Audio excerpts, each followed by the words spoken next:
Welcome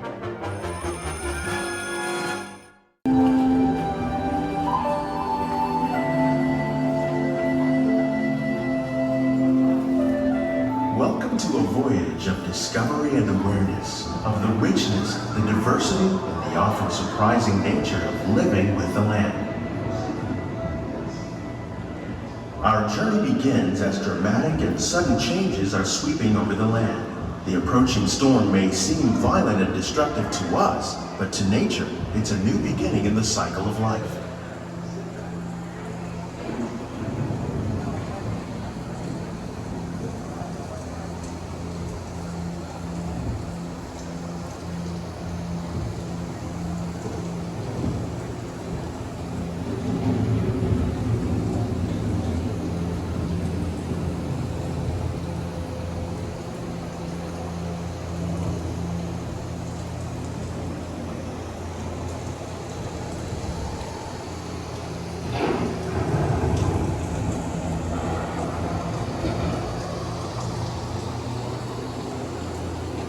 Beneath the surface of the land, roots trap water from the flowing mud, extracting precious nutrients and minerals.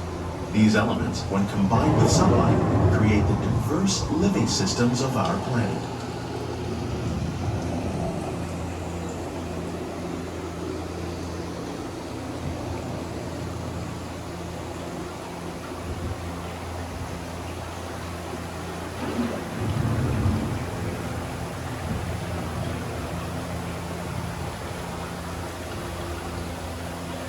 One of those living systems is the rainforest, home to the most amazing concentration of life on our planet.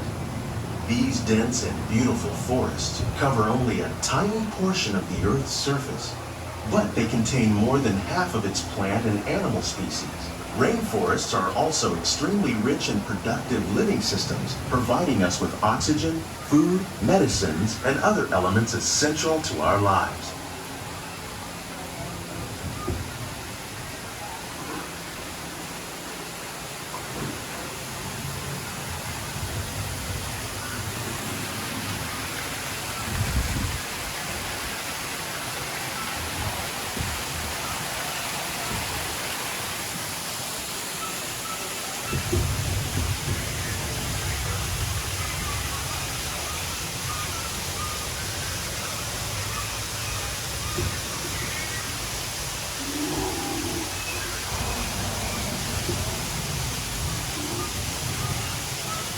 In the desert, nature has created a very different, but no less beautiful living system. And while this arid landscape may seem lifeless, it is very much alive. The plants and animals that have learned to survive in these harsh conditions make use of what little water they can find and avoid the scorching rays of the relentless sun.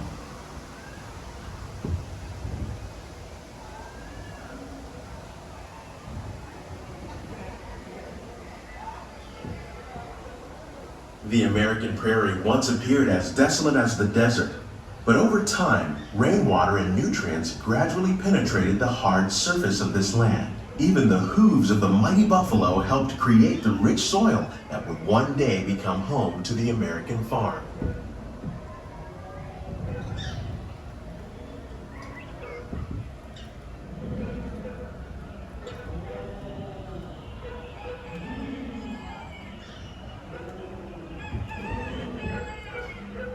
Of all the forces at work on the land, humans have had one of the most profound effects. The need to produce food for a growing world led to the enormous use and sometimes overuse of the land. In our search for more efficient ways to grow food, we often fail to realize the impact of our methods. Okay, Taylor.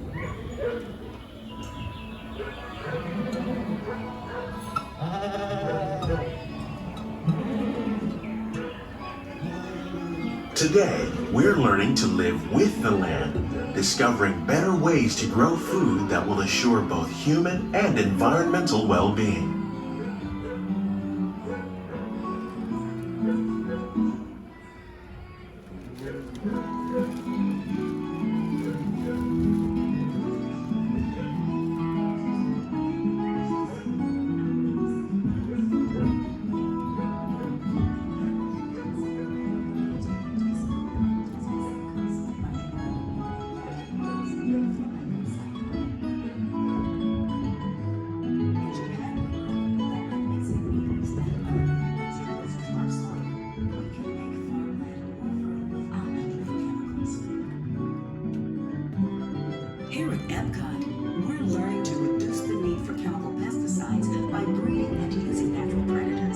like ladybugs and wasps to control pests. In the farmlands across America, we're learning that by plowing under vegetation containing natural fertilizers, we can enrich the soil without the use of chemicals. In arid regions, we're learning to produce food on desert seacoasts by developing and planting crops that thrive on salt water.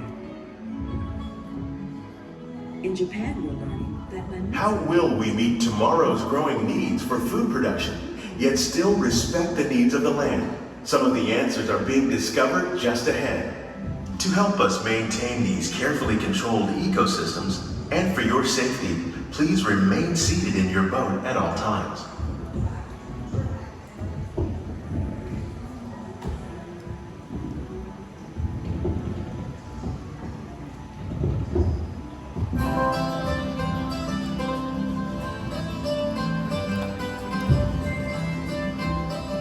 Welcome to our Glimmering Greenhouses, where scientists from EPCOT and the U.S. Department of Agriculture illuminate the wondrous gifts we receive from the land.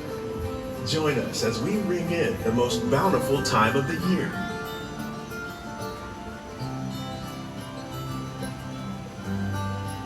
For some, it's difficult to imagine the holidays without winter and snow, but one of the most important holiday crops actually grows in the tropics.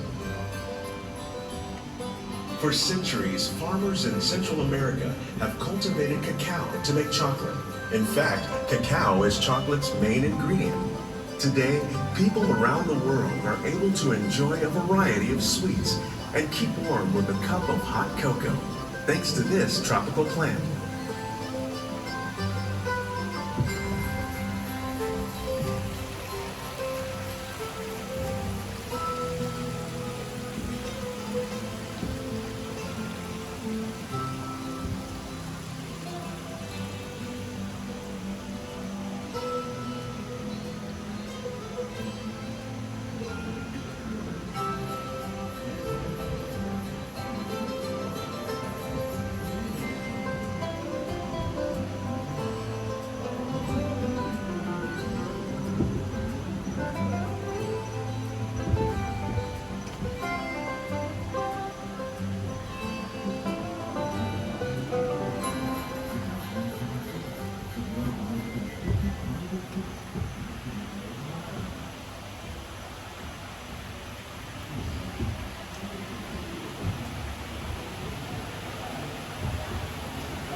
When you think of holidays, you might not think of fish, but seafood is an essential part of many festive meals.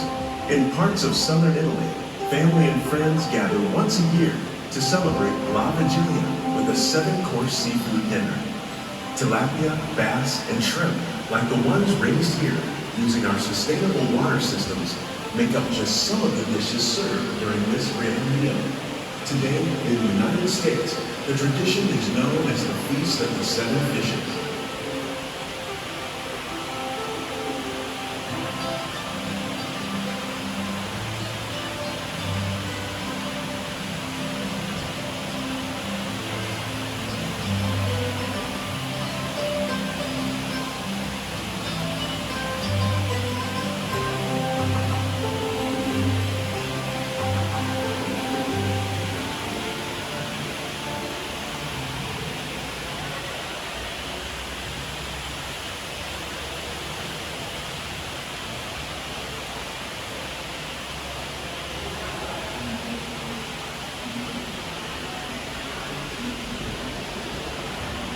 Citrus, like the oranges grown here, are common in Florida, but in northern Europe, where fresh fruit is rare in winter, they're much harder to find, making them an extra special stocking stuffer. During Chinese New Year, these vibrant fruits are given as gifts of good fortune.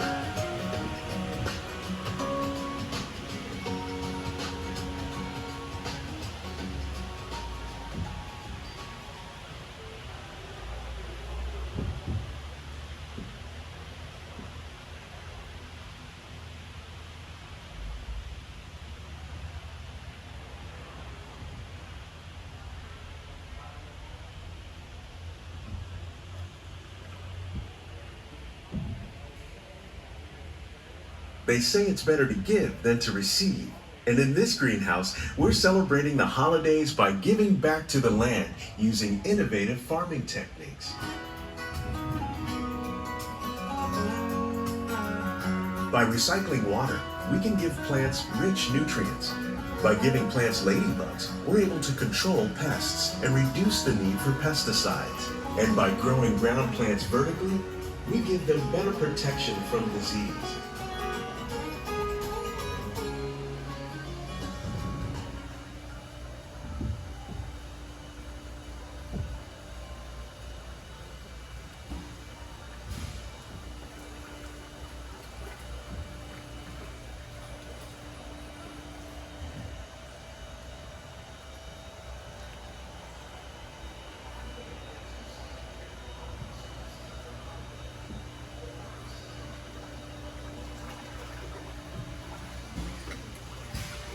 With these gifts, our plants can grow an abundance of festive vegetables. This greenhouse alone grows a bountiful 15 tons of produce each year. When we give more, we receive more, making the most of the land's green gifts.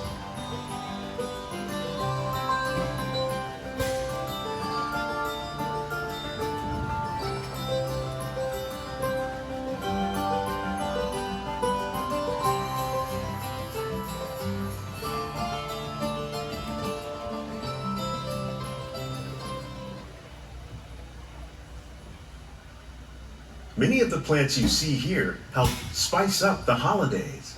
The bark of cinnamon trees, like the one growing beside you, is used to make cinnamon sticks.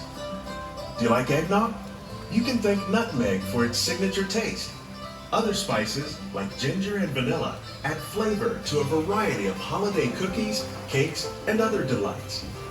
By cultivating these festive plants with care and good cheer, EPCOT scientists are able to celebrate the holidays with the land's many gifts.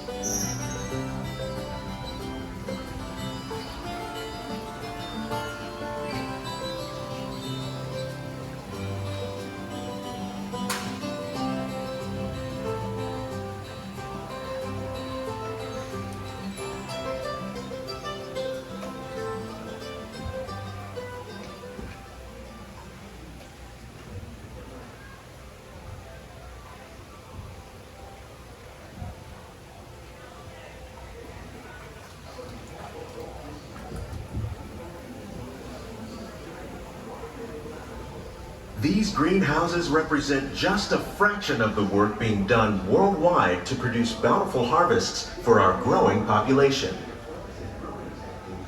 Scientists, farmers, and even backyard gardeners are doing their part to improve the quantity and quality of foods that we all rely upon. Together, we can continue to find more ways to increase food production and protect our precious natural environment. Only then will we truly be living with the land.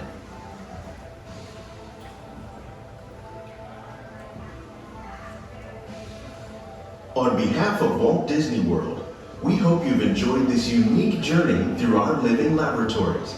If you'd like a closer look, then check out the Behind the Scenes walking tour. It's a chance for the whole family to get up close and personal with the plants and growing techniques in our laboratories. Please keep your hands and feet inside the boat and remain seated until the boat comes to a complete stop.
Please gather all